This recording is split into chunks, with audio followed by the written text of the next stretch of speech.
चलिए 65 साल की एज में वो शख्स सुबह सुबह 6 बजे अपना निकल गए रिन्यूअल प्रीमियम के लिए, क्योंकि LIC एजेंट हो या अदर्स कंपनीज के एजेंट हो जो पुराने हो चुके हैं, उनको एक बात बहुत अच्छे से मालूम है, रूरल एरियाज में लोग सुबह के बाद मिलना मुश्किल होता है।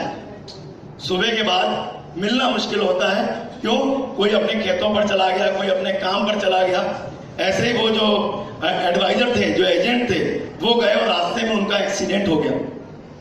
और जो एक्सीडेंट हुआ तो जब उन्हें घर लाया गया तो उनका एक पैर फ्रैक्चर था।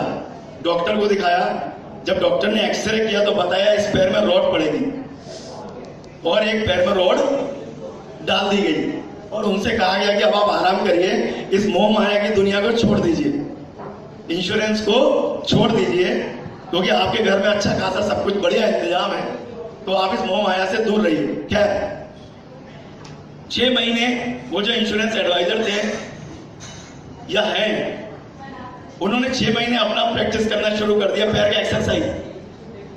और 6 महीने बाद बैसाखी लेके फिर फील्ड में आ खड़े हुए, बोले साहब इंश्योरेंस नहीं छूटेगा, इंश्योरेंस तो करना ही करना है। अब साहब वो जब खड़े हुए, जब कहीं ऐसे कॉल पर जाने लगे, उन्होंने कार के लिए ड्राइवर रख लिया था अपना, क्योंकि बैसाखी के साथ आप सब जानते हैं बाइक नहीं चला सकते, तो अपना ड्राइवर रख लिया। एक दिन ड्राइवर नहीं आया तो उन्होंने अपने एक रिलेटिव को बुलाया, उससे बोले बेटा तू मेरे संग कॉल पे चला चल। कॉल का मतलब रिन्यूअल लेने जाना।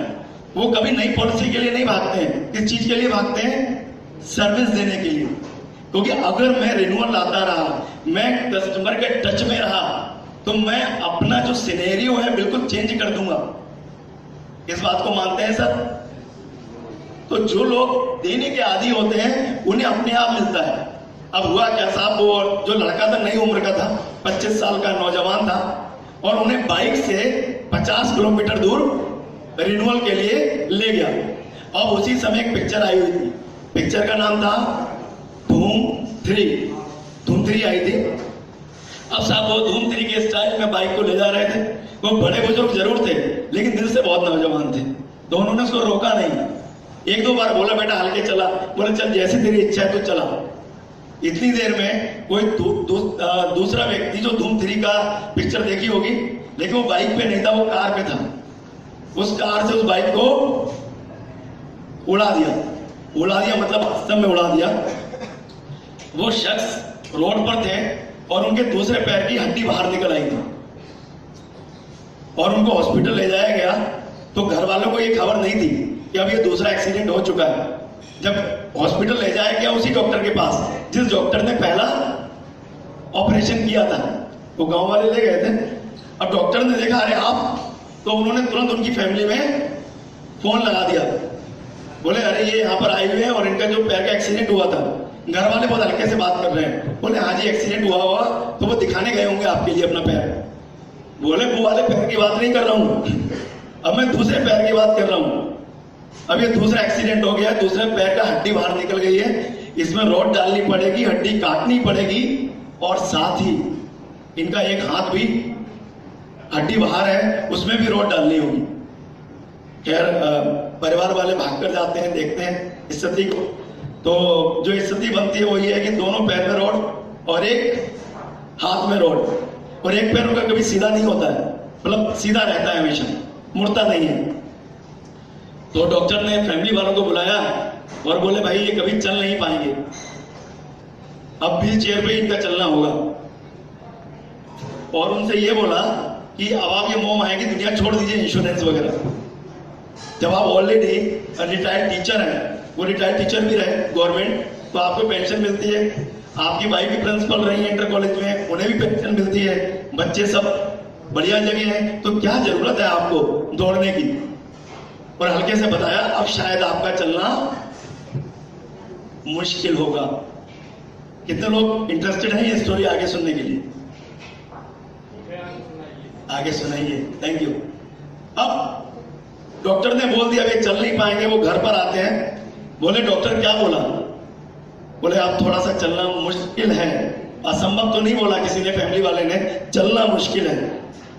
तो हरियाणवी भाषा में अगर मैं कहूं तो डॉक्टर पागल हो गया से, डॉक्टर को नहीं मालूम इस आदमी का इलाज कर रहा है वो। अब उन्होंने क्या किया, 2-4 महीने बाद फिर एक्सरसाइज शुरू, और जितनी भी आयुर्वेदिक चीजें हैं हड्डी मजबूत करने की वो सब चीजें। और इस समय एज कितनी है, 67 साल की एज। ऐसी स्थिति में और फिर 1 साल के अंदर दोनों बैसाखी लेकर फिर फील्ड के अंदर, और उनके मन में केवल एक चिंता रही कि अगर मुझे कुछ हो गया, अगर मैं फील्ड में नहीं निकला हूं तो मेरे लोगों की पॉलिसी टूट गई होगी, लोग मेरे परेशान होंगे। तो लोग मेरे परेशान ना हो तो मुझे फील्ड में निकलना ही होगा। क्यों? क्योंकि मैंने उनसे एक वादा कर रखा है कि जब तक मैं हूं, मेरी सांस चलेगी, मैं आपके साथ रहूंगा। तो साहब अब वो गाड़ी से आने जाने लगे। अब तो ड्राइवर परमानेंट हो ही गया था, अब ऐसी स्थिति में भी परमानेंट नहीं होना था। क्या पिक्चर थोड़ी सी और आगे है। पिक्चर आगे क्या है, सन 2013 में उन्हें मालूम चला कैंसर हो गया। अभी ये 2 बैसाखी और एक हाथ की रोड काफी नहीं थी। कहते हैं कि भगवान भी शायद उसका इम्तिहान ज्यादा लेता है जिसके अंदर क्षमता ज्यादा होती है। अब हुआ क्या कि अब उन्हें कैंसर बता दिया गया। कैंसर था यूरिनरी ब्लैडर में। तो साहब उनका जयपुर में इलाज चला, जैन हॉस्पिटल है बहुत बड़ा कैंसर का जयपुर के अंदर, तो वहां इलाज चला और उनका यूरिनरी ब्लैडर निकाल दिया गया और जो यूरिन का बैग था वो लगा दिया गया। और डॉक्टर ने कहा कीमोथेरेपी होगी, अगर कीमोथेरेपी सह गए तो चीजें आगे बढ़ सकती हैं। तो कभी कभी वो पूरा यूरिन में भीग जाते थे, इतनी दुर्गंध हो जाती थी उनके पास जाना मुश्किल हो। लेकिन मैंने कभी उस शख्स को ये कहते नहीं सुना भगवान ने ये मेरे साथ क्यों किया, दोनों पैरों में रोट क्यों, एक हाथ में रोट क्यों, एक पैर मुड़ नहीं सकता क्यों, अब कैंसर हुआ तो क्यों, यूरिनरी ब्लैडर लगा दिया, हटा दिया और उसकी जगह एक बैग लगा दिया तो क्यों। इस क्यों का जवाब उस आदमी ने कभी किसी से नहीं मांगा और ना ही कभी किसी का कंधा ढूंढा कि आपके कंधे पर मैं सर रखकर रो लूं, जो हम ह्यूमन बींग्स की आदत होती है। जरा सी कोई परेशानी हो जाए तो 50 लोगों को बताना। अब तो फेसबुक पे ट्रेंड चल गया है कि सर हमें बुखार आ गया है आज 102 डिग्री, ठीक है, अब मैं नहाने जा रहा हूं, अब मैं ये करने जा रहा हूं। क्या कैंसर हो गया। उसके बाद की स्थितियां क्या हुई, उसके बाद डॉक्टर बोले कि अब इनका खेल खत्म, इन्हें घर ले जाइए, 2-4 दिन की जिंदगी है, अब बचेंगे नहीं। क्या स्थितियां ऐसी थी, उन्हें घर लाया गया। तो जब थोड़े बहुत होश में आए तो अपना एक कस्टमर आया था, वो बोला क्या हो गया आपको, तो बोलते वायरल हो गया। वायरल बोले मतलब वायरल हो गया, लोग तो बता रहे कैंसर हो गया। बोले लोग पागल हो गए, कैंसर वैंसर कुछ नहीं। तो लोगों ने पूछा कि तुम इतना छुपा क्यों रहे हो, कैंसर हो गया। बोले मेरे जो क्लाइंट है ना कि भटक रहा था इधर उधर, सोचेंगे कैंसर हो गया ये तो निकल लेंगे, अब चलो दूसरे की हेल्प ले। बोले मैं फिर खड़ा हो जाऊंगा।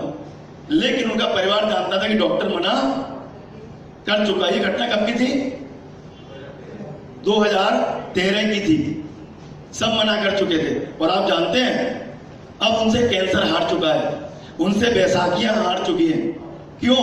क्योंकि उनके मन में बस एक ही चीज थी कि मुझे दूसरों के लिए कुछ देना है, मुझे अपने कस्टमर के लिए जीना है, मेरे कस्टमर की पॉलिसी ना टूटे, मेरे कस्टमर को कहीं कोई तकलीफ ना हो। आज जिस समय मैं आपके संग ये बात कर रहा हूं, मैं गारंटी देता हूं वो शख्स आज भी अपनी फील्ड में होगा। तो इंसान तो क्या भगवान के रास्ते से हट जाते हैं जब आपका कोई उद्देश्य होता है, जब उद्देश्य होता है दूसरे को कुछ देना।